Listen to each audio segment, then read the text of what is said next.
Chapter 4. Okonkwo had risen from poverty to be one of the lords of the clan. The old man bore him no ill will. Indeed, he respected him for his work. But he was struck, as most people were, by Okonkwo's scorn for less successful men. A week ago, a man had contradicted Okonkwo at a meeting held to discuss the next feast.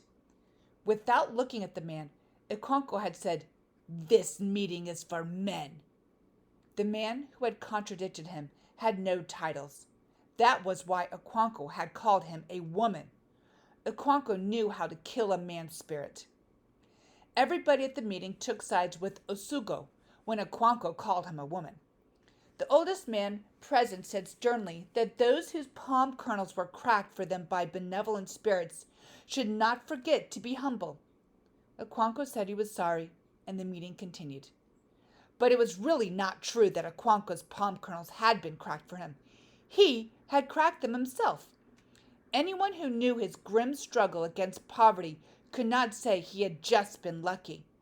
If ever a man deserved his success, that man was Okonkwo. His fame at wrestling was not luck.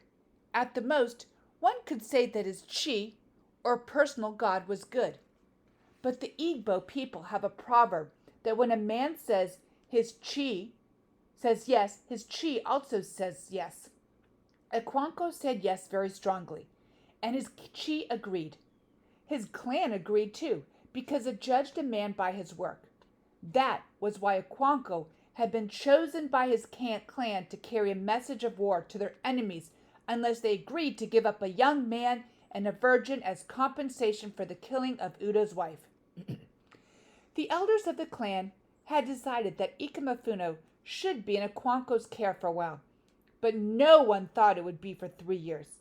They seemed to forget Ikemefuna as soon as they had taken the decision. At first, Ikemefuna was very afraid. Once or twice he tried to run away, but he did not know where to begin.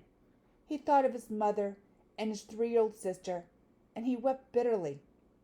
Niowe's mother was very kind to him, but all he said was, "When shall I go home?" And when Okonkwo heard Ikemefuna would not eat, he came into the hut with a big stick and stood over Ikemefuna while he ate his yams.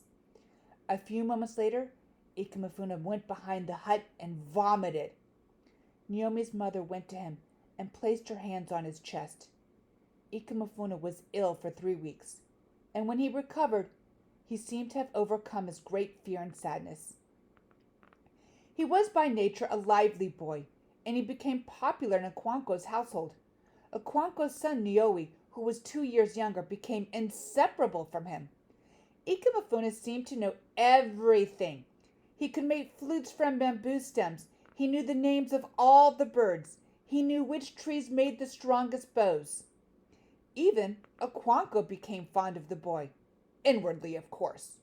Okonkwo never showed any emotion openly, except anger.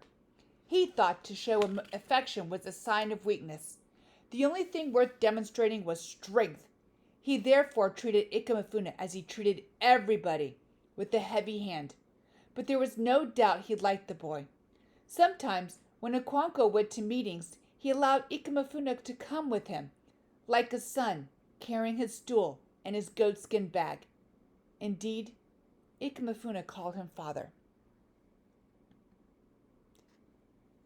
Think about the fatal flaws, the characteristics, the positive and the negative of Okonkwo.